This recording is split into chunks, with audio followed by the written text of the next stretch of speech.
সামাজিক যোগাযোগ মাধ্যম ফেসবুককে ব্যবহার করে এক শ্রেণীর প্রতারক আমাদের দেশের যুবকদেরকে প্রতিনিয়তই প্রতারণার শিকার করে যাচ্ছেন।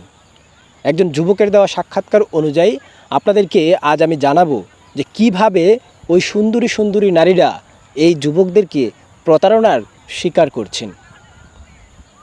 ওই যুবকের দেওয়া ভাষ্যমতে প্রথমে একটি সুন্দরী নারীর প্রোফাইল থেকে তার ফেসবুকে ফ্রেন্ড রিকোয়েস্ট আসে।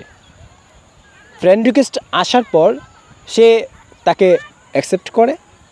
পরবর্তী সময়ে তাদের মধ্যে কথোপকথন হয়। মেয়েটি জানায় সে বাংলাদেশি না, সে ইন্ডিয়ান।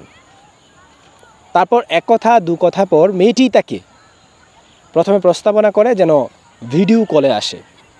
ভিডিও কলে যাওয়ার পর সে দেখতে পায় যে আসলেই খুবই সুন্দরী এক নারী, এবং সে যেহেতু পরিচয় দিয়েছে ইন্ডিয়ান, সেহেতু তার সাথে সে কথা বলা কন্টিনিউ করে। অর্থাৎ তাদের টার্গেট ওই সমস্ত লোকদেরকে যারা প্রোফাইল দেখে বোঝা যায় যে মোটামুটি ইংলিশ জানে।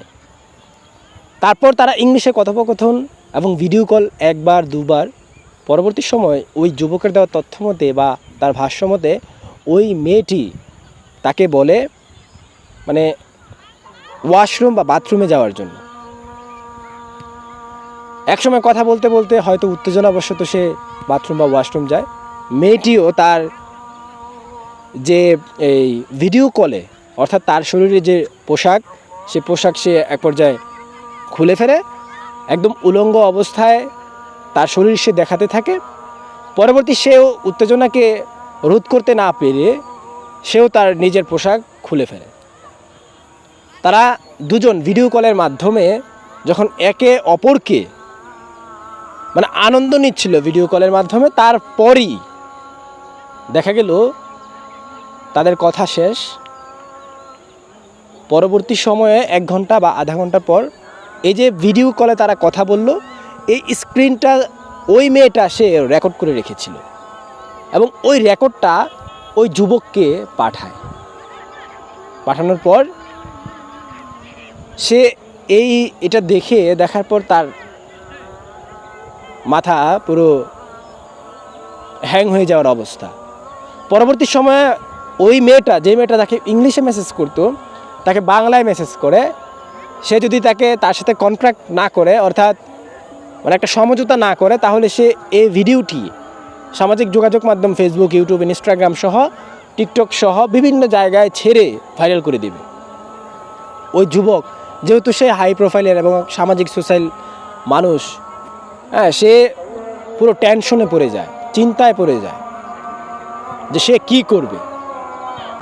এরকমভাবে এই স্প্যামার, ইন্ডিয়ান স্প্যামার বলে অনেকে, এই ইন্ডিয়ান স্প্যামারের এরকম প্রতারণার শিকার আমাদের দেশের অনেক যুবক হতে দেখা যায় এবং তাদেরকে করতে দেখা যায়।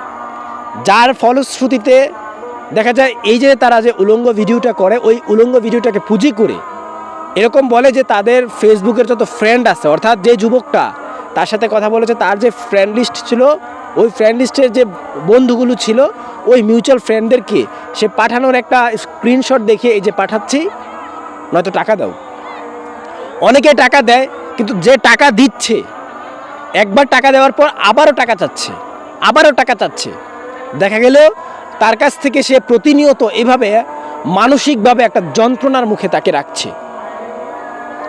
এরকম একটা বা দুইটা না, এরকম অসংখ্য পাওয়া যাবে। এরকম আপনারা যারা আমার এই ভিডিওটি দেখছেন, হয়তো তাদের মধ্যেও কেউ একজন থাকতে পারেন। এই প্রতারণা থেকে বাঁচতে হলে খুব নিরাপদে আমাদের এই সামাজিক যোগাযোগ মাধ্যমকে ব্যবহার করতে হবে। যার তার সঙ্গে খুব ঘনিষ্ঠ হওয়া যাবে না কথাতে, এবং খুব সতর্কতার সহিত সবাইকে থাকতে হবে। দর্শক, এই ছিল আজকের সতর্কতামূলক আমাদের কন্টেন্ট। ভালো থাকবেন, পরবর্তী কোনো কন্টেন্টে দেখা হবে।